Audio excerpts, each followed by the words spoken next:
Welcome back ख़वातीन व हज़रात। हमने जानवरों की वेलफेयर के हवाले से बात की है, लेकिन अब जानवरों के हवाले से किस तरह का जानवर हम कुर्बानी के लिए दे सकते हैं। वो तो सबको पता है कि उसकी उम्र 2 साल से ज़ायद होनी चाहिए, फिर उसको किसी किस्म का दाग नहीं होना चाहिए। लेकिन बहुत सारी मिथ्स भी ऐसी हैं जो हमारी मार्केट में प्रिवेल कर रही हैं। जिस तरह से आजकल मैं सोशल मीडिया पे सुन रहा हूँ कि भैंस की कुर्बानी नहीं हो सकती है, हमें कहीं से हदीस में नहीं मिलता तो बहुत पॉपुलर हुई है बात। फिर इस तरह की बात है कि वो मसनून अमल नहीं है, इस हवाले से भी बात होगी। और फिर बहुत सारी ऐसी चीज़ें हैं जो कि हमारे माशरे में प्रिवेल कर रही हैं, लेकिन वो कहीं ना कहीं पे इस्लामी पॉइंट ऑफ व्यू से ठीक नहीं है। और बहुत सारी चीज़ें जो माशरे में ठीक हमें लग रही हैं वो इस्लामी पॉइंट ऑफ व्यू से ठीक नहीं है। इन तमाम तर चीज़ों के ऊपर आज हम रोशनी डालेंगे। जी हाँ, और मुफ्ती सईद रियासत हुसैन शाह साहब ने हमें ज्वाइन कर लिया। रियासत साहब, बहुत शुक्रिया आपके वक्त के लिए।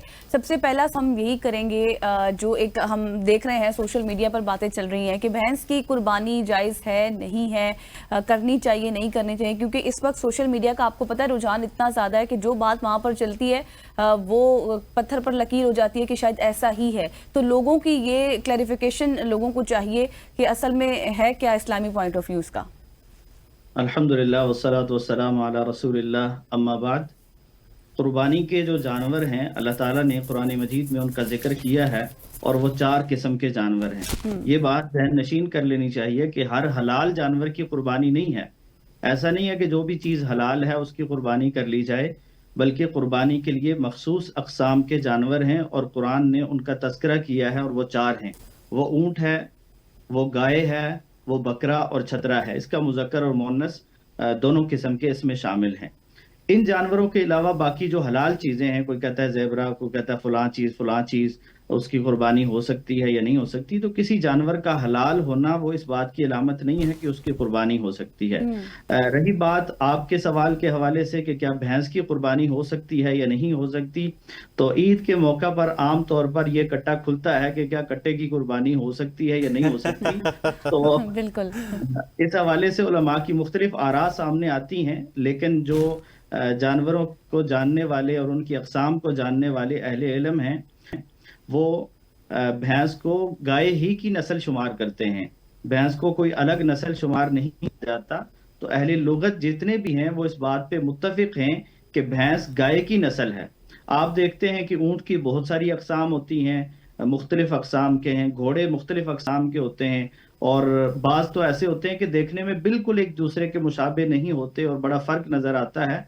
तो ऐसे ही भैंस और गाय में अगरचे हमें बज़ाहिर बहुत सारा फ़र्क नज़र आता है, लेकिन भैंस गाय ही की नस्ल में से है। बाकी रही बात यह कि इसका हदीस में जिक्र नहीं आता, तो हदीस में इसलिए जिक्र नहीं आता कि अरब के माशरे में गाय तो पाई जाती थी लेकिन भैंस नहीं पाई जाती थी। अल्लाह के रसूल के ज़माने में भैंस अलग से नहीं पाई जाती थी, चूँकि ये ज़्यादा गर्मी वाली जगहों पे इसका रहना मुमकिन नहीं है, तो इसलिए अरब में पाई नहीं जाती थी। अल्लाह के रसूल ने बाकायदा भैंस का नाम जिक्र नहीं किया या उसकी कुर्बानी नहीं की। लेकिन इस ज़मन में कि ये गाय की नस्ल है, तो जब गाय की कुर्बानी जायज़ है तो भैंस की कुर्बानी इस एतबार से कोई इसमें हर्ज वाली बात नहीं है। बिल्कुल। अच्छा मुफ्ती साहब, मुझे एक और कॉन्सेप्ट थोड़ा सा क्लियर भी करना है कि अब बहुत सारे लोग हैं कुर्बानी का जानवर लेते हैं, ठीक है, अच्छा जानवर लेना चाहिए, प्यारा जानवर लेना चाहिए।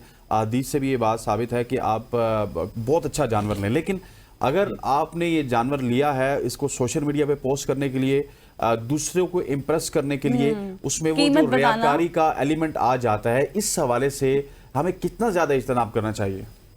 जी बिल्कुल ऐसे ही है। जैसे हमें बेऐब जानवर तलाश करना चाहिए, तो वैसे कुर्बानी करने वाला खुद भी बेऐब होना चाहिए, और 3 बुनियादी शर्तें उसमें मौजूद होनी चाहिए। नंबर 1, उसका अकीदा ठीक होना चाहिए। अगर वो मुसलमान नहीं है और कुर्बानी सिर्फ एक जानवर की नहीं बल्कि अपनी जान की भी कुर्बानी दे दे, तो अल्लाह के यहाँ ये कुर्बानी कबूल नहीं है।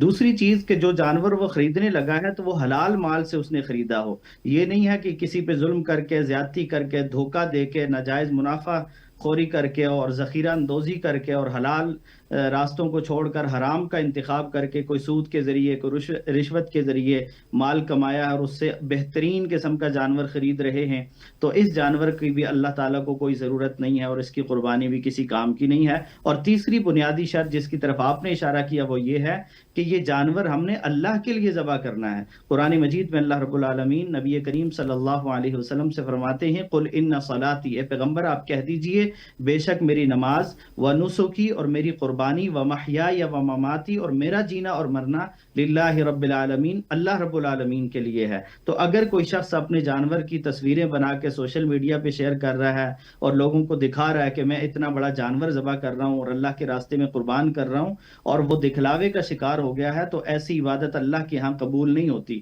اللہ کے ہاں وہ جانور قبول ہوتا ہے اگرچہ وہ کم پیسوں میں لیا گیا ہو، بہت زیادہ انسان استطاعت نہیں رکھ رہا اور اس نے کفایت کرنے والا جانور لے لیا ہے، لیکن وہ صرف اور صرف اللہ کے لیے، اللہ کی رضا کے لیے وہ ذبح کر رہا ہے، تو یہ اللہ کے ہاں قبول ہوگا۔ تو یہ ہمارے ایک غلط رسم چل پڑی ہے کہ ٹھیک ہے، اس بات کی تو تعلیم دی گئی ہے کہ قربانی کا جو جانور ہے اس کی تعظیم ہونی چاہیے، اس کے گلے میں ہار ڈالنا، اس کا احترام کرنا، اس کی پرورش کرنا، اسے سنبھالنا، یہ باعث اجر ہے، لیکن اسے لوگوں کی نظروں کے سامنے لا کے دکھانا کہ ہم نے ایسا جانور لیا، اتنے لاکھ کا لیا ہے، اتنے کروڑ کا لیا ہے، تو یہ اچھا ریاست صاحب ایک اور بات بھی ہے، ایک اور مت بھی ہے، اس کو بھی کلیئر کیجئے گا، کیونکہ اکثر لوگ کہتے ہیں کہ شاید جیسے کہا جاتا ہے نا کہ قربانی کے لیے بہترین جانور ہونا چاہیے، تو لوگوں کی یہ بھی باتیں ہم نے سنی ہیں، وہ یہ کہتے ہیں، اور یہ سوال بھی ہے ایک کہ جو جانور بوڑھا ہو جاتا ہے کیا اس کی قربانی کرنی چاہیے نہیں کرنی چاہیے، پھر اس کے بعد اگر کوئی جانور بیمار ہے یا اس کا سینگ ٹوٹ جاتا ہے کچھ بھی اس طرح سے،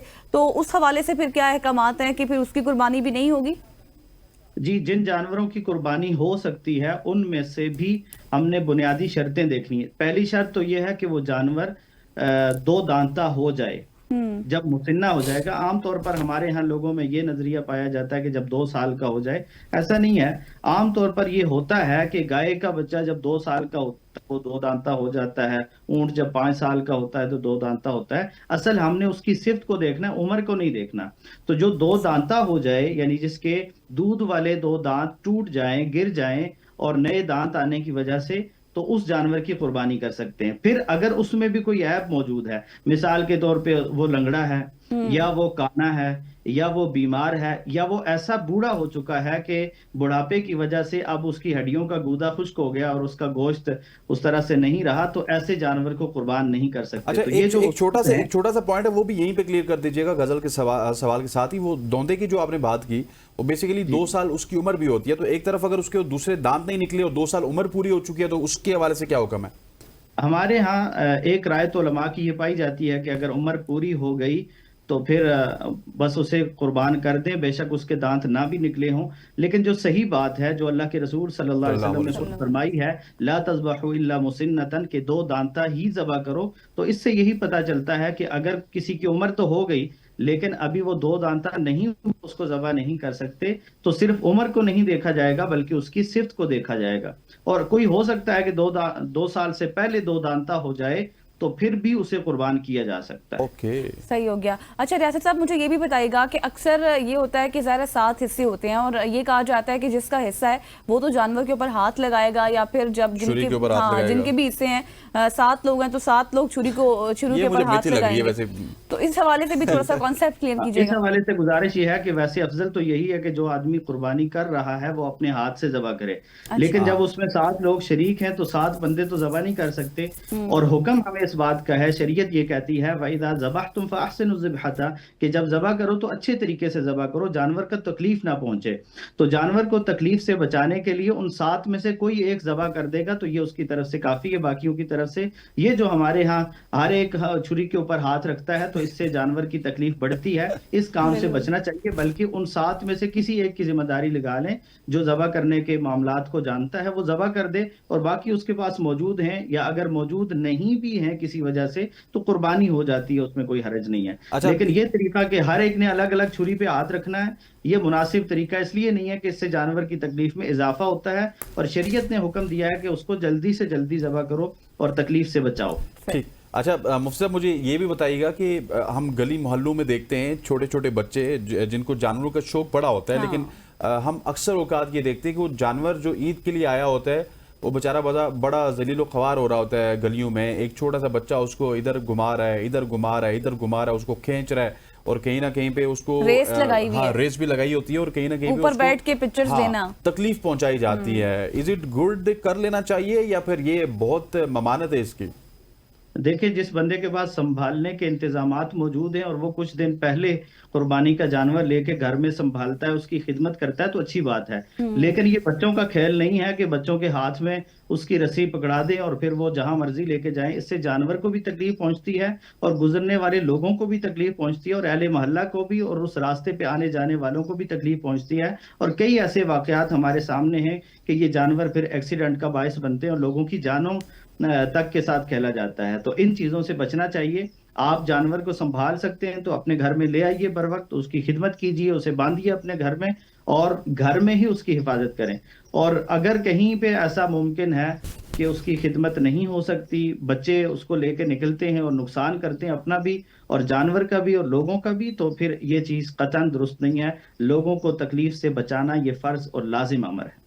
सही। ठीक हो गया मुफ्ती साहब, thank you so much for joining us. मुफ्ती रियासत हुसैन शाह साहब हमारे साथ मौजूद थे कि कुर्बानी के हवाले से बात कर रहे थे। ख़वातीन और हज़रात, हम उम्मीद करते हैं कि आज की सुबह की सोच आपको पसंद आई होगी। मुझे, गज़ल को और हमारी पूरी प्रोडक्शन टीम को इजाज़त दीजिए। अल्लाह हाफ़िज़। अल्लाह हाफिज।